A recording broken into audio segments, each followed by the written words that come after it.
Nous n'avons fait qu'aborder la partie émergée de cet iceberg gigantesque qui ne cesse sa croissance. Tant qu'on est sur ce sujet, il existe d'autres disciplines de prière qu'il nous faut aborder brièvement. La prière d'écoute. Qu'est-ce que Dieu est en train de vous dire? Dans certains cercles, la prière d'écoute est une autre expression désignant la prière contemplative. Cependant, dans ce cas, je fais référence à quelque chose de différent. Récemment, une amie m'a fait part d'une expérience géniale qu'elle avait faite dans la prière. En me la décrivant, des signaux d'alarme se sont mis à clignoter dans ma tête. Elle me raconta qu'un groupe s'était rassemblé afin de prier les uns pour les autres.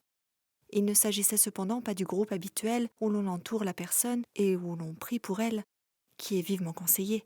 Non, une personne en besoin de prière avait été choisie et avait reçu comme instruction d'être silencieuse afin d'écouter ce que Dieu lui dirait. Pendant qu'elle était silencieuse, dans une autre pièce, un petit groupe priait pour sa protection, contre quoi je ne suis pas certaine, et qu'elle entendrait ce que Dieu lui disait. Au bout de quelques minutes de silence, cette personne raconta au groupe ce qui lui était venu à l'esprit. Croyant que c'était la voix de Dieu s'adressant à eux, les membres du groupe l'ont entourée et ont prié pour ce que Dieu lui avait dit. Ce pouvait être une blessure émotionnelle du passé qui n'était pas encore guérie ou une situation spécifique dans sa vie présente. Bien qu'il ne s'agisse pas du même niveau que d'entrer dans un état altéré de la conscience, je crois qu'un avertissement est nécessaire. Il n'y a rien de mal au fait de s'entourer dans la prière tandis qu'on élève nos fardeaux. Nous devrions le faire plus souvent. Cependant, il nous faut être prudents dans nos encouragements à être silencieux pour entendre la voix de Dieu. Puis, car voilà l'élément clé, à saisir quelque pensée que ce soit, qui soit venue à l'esprit comme un message direct venant de Dieu. La Bible dit « Le cœur est tortueux par-dessus tout, et il est incurable, qui peut le connaître ?» Jérémie 17, verset 9.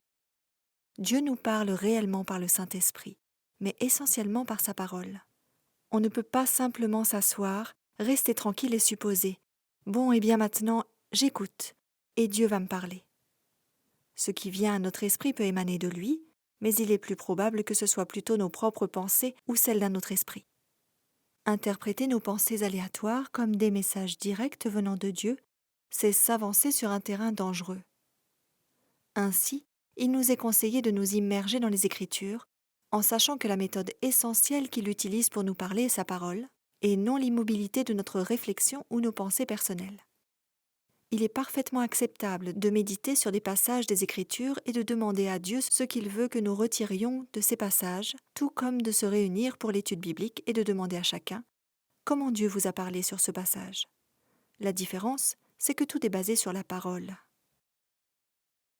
Le labyrinthe de la prière, le chemin sacré vers on ne sait où. Le labyrinthe de prière est un chemin sacré qui, via un itinéraire circulaire unique, amène au centre d'un motif complexe où vous êtes censé rencontrer la présence de Dieu, puis en repart. Selon les Vériditas, qui sont à la pointe du mouvement du labyrinthe de prière, ce périple à l'intérieur puis à l'extérieur du cercle de prière se décompose en 3 étapes. La purge, le relâchement sur le chemin aller, l'illumination, la réception, vécue au centre et semblable au fait d'atteindre le silence, et l'union, le retour. Il est utilisé pour faciliter la prière, la méditation, la transformation spirituelle et l'unité mondiale. Les dessins du labyrinthe ressemblent à ceux des mandalas bouddhistes et à la pratique du zen japonais de la méditation de randonnée du Kiin. Jean Houston, au début des années 1990, fit à nouveau le lien entre le monde chrétien et la pratique de la recherche de l'illumination en marchant dans le labyrinthe, en rencontrant Laurent Artress, le chef spirituel de la cathédrale de la Grâce de San Francisco, afin de ramener les gens vers leur centre et leur permettre d'expérimenter l'esprit par eux-mêmes. Cependant, au lieu d'être une autre forme positive de spiritualité chrétienne, la pratique de la marche dans le labyrinthe de prière est résolument païenne dans son origine et sa fonction, même si toutes les étapes qui y sont associées ne sont pas suivies. Quand on fait une petite recherche, on se rend compte que les labyrinthes de prière ont été utilisés par une diversité de cultures païennes pendant des milliers d'années, dans l'adoration de déesses, dans les danses et cérémonies rituelles, ainsi que par d'anciennes tribus indiennes dans des pratiques occultes. On trouve une trace des labyrinthes anciens en Égypte, en Italie, en Scandinavie et même en Amérique du Nord. De plus, l'Église catholique a intégré des labyrinthes de prière dans ses bâtiments et son architecture depuis des siècles, acceptant et baptisant la pratique d'origine païenne pour son propre objectif chrétien. L'Église catholique n'est pas la seule à intégrer ces pratiques païennes du passé. Les labyrinthes de prière et autres pratiques mystiques ont été loués pendant longtemps par plusieurs dénominations. Récemment, nous avons vu une résurgence de leur popularité et de leur attrait, en particulier à l'intérieur de l'Église émergente, des groupes New Age et avec les néo-païens. Cependant, bien que les labyrinthes de prière semblent assez innocents, ils représentent une autre forme de feu étranger et devraient être évités à tout prix. La salle de prière. Créer un lieu pour rencontrer Dieu. Des salles de prière sont en train de surgir un peu partout, dans les églises, les écoles chrétiennes, les universités, les hôpitaux. Mes amis et moi avons découvert 3 salles de prière, les unes à côté des autres, à l'aéroport de Francfort. L'une était décorée pour les chrétiens, une autre pour les juifs, et la 3e pour les musulmans. En soi, les salles de prière ne sont pas mauvaises. Créer un endroit tranquille où quelqu'un peut se retirer de ses études ou de son travail afin de prendre du temps pour la prière n'est pas une mauvaise idée. Soit dit en passant, j'ai pourvu en personnel administratif des salles de prière pour diverses écoles, universités et postes officiels dans l'Église aux États-Unis et à l'international depuis plusieurs années. J'ai également été témoin de guérisons spirituelles se déroulant dans des salles de prière quand les gens se rassemblent pour une prière sincère en se réclamant des promesses de Dieu. Je crois en l'importance et aux bénéfices des salles de prière. Cependant, la prudence est de mise. Et voilà pourquoi. Bien que créer un voyage de prière ou avoir une pièce décorée pour la prière rend l'environnement plus aisé et accueillant, il nous faut nous préserver de l'idée que nous devons créer l'environnement physique adéquat pour rencontrer Dieu ou en faire l'expérience. Je ne fais pas référence à un environnement de louange ici, mais bien à un lieu où prier. Ce que je veux dire, c'est que nous pourrions avoir la salle de prière la plus belle et élaborée de ce côté-ci du ciel sans pour autant trouver sa présence, si nos cœurs ne sont ni humbles ni repentants.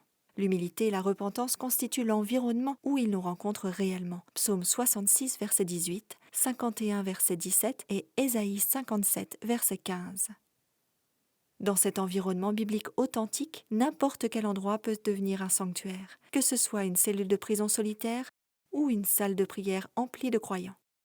Donc, quoi que nous fassions, que ce soit nous rendre au travail en voiture ou dans notre lieu secret de prière, dans une salle de prière avec des amis, plutôt que de regarder aux accessoires physiques qui aident à créer cet environnement, souvenons-nous que seule la présence de Dieu par le Saint-Esprit peut faire de notre lieu un endroit véritablement sacré.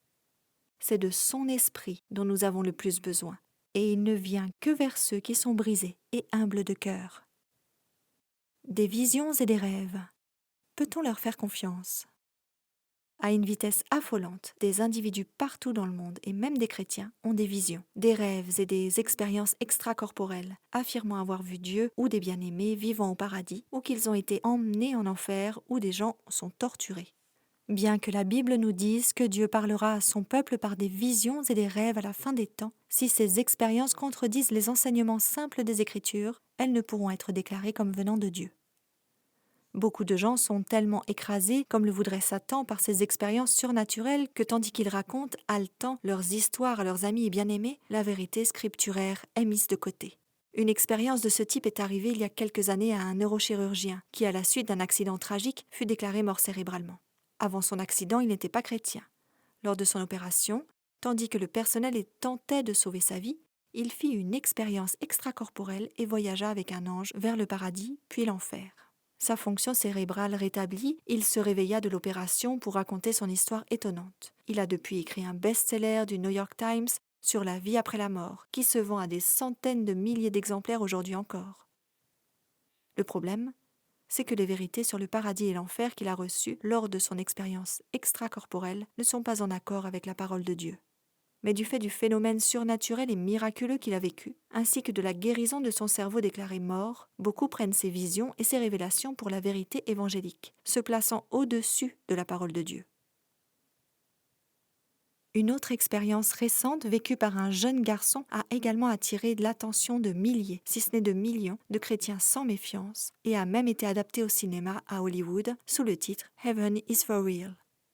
D'après cette histoire, Colton, un garçon de 4 ans, fils d'un pasteur du Nebraska, fit une expérience de mort imminente, EMI, alors qu'il était allongé sur la table d'opération pour une appendicite, où il se retrouva au paradis, rencontra sa grande sœur morte dans une fausse couche et son arrière-grand-père, décédé 30 ans plus tôt.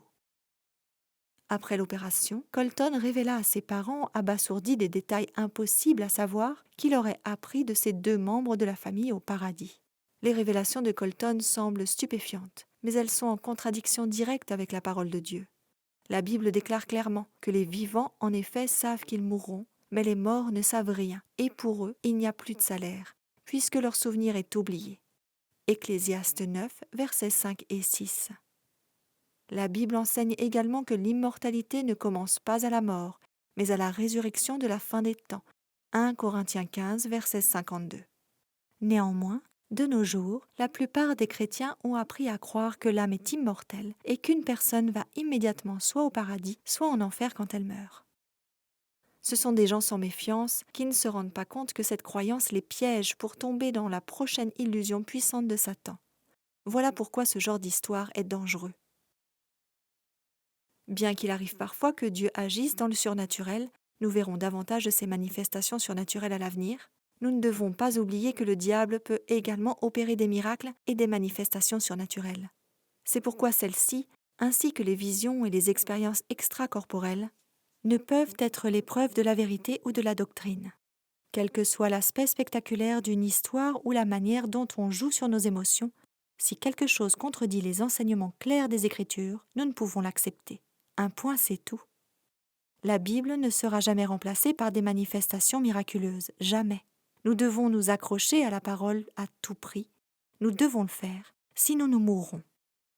L'ultime grande supercherie se présentera bientôt à nous. L'Antéchrist est prêt à manifester ses œuvres merveilleuses sous nos yeux.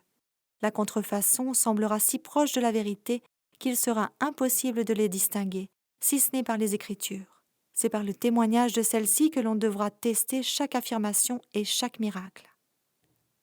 Satan a son plan et il manque de temps. Il sait que s'il peut amener les chrétiens à accepter le surnaturel et le sensationnel aux dépens de la vérité biblique, ils seront prêts pour la dernière grande séduction, quand il se présentera à l'humanité comme étant le Christ.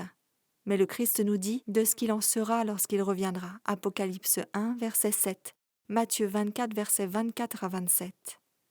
Avec la Bible sous nos yeux, nous n'avons aucune raison de nous laisser duper. Notre appel à la véritable prière et à la méditation biblique. En terminant ce chapitre, souvenons-nous que le but de la véritable méditation biblique et de la prière ne s'atteint pas en vidant son esprit ou en regardant à la divinité à l'intérieur de soi, mais plutôt en nourrissant son esprit de la parole et des œuvres de Dieu. Dans toutes les Écritures, il nous est dit que la prière est une activité active et de réflexion. C'est une communication réelle avec Dieu, avec l'Esprit Saint, constituée de pensées et de paroles distinctes. Pas une seule fois, on ne retrouve un exemple de prière répétant un mot sacré ou un mantra. Le Christ nous a prévenus lorsqu'il dit, en priant, « Ne multipliez pas de vaines paroles, comme les païens. » Matthieu 6, verset 7. Il est également important de noter que dans les temps bibliques, les hommes et les femmes ne choisissaient jamais quand Dieu s'adressait à eux.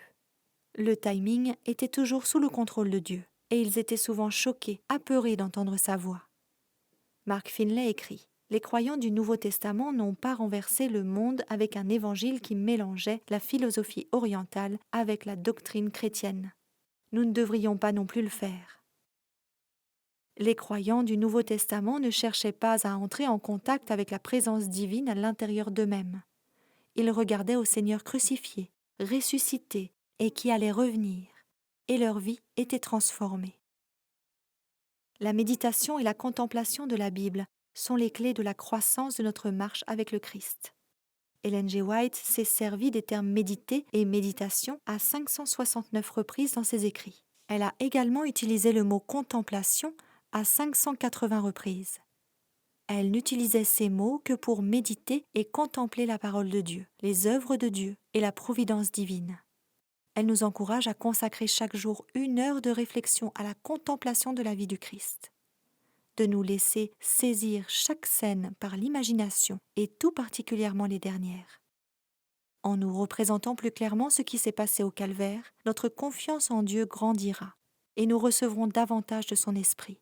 C'est crucial, car il nous est dit, c'est en apprenant à nous repentir et à nous humilier au pied de la croix que nous serons finalement sauvés. J'ai détaillé diverses formes de feux étrangers à éviter dans les mouvements de réveil contrefait qui balaient le christianisme aujourd'hui. Il existe un autre danger.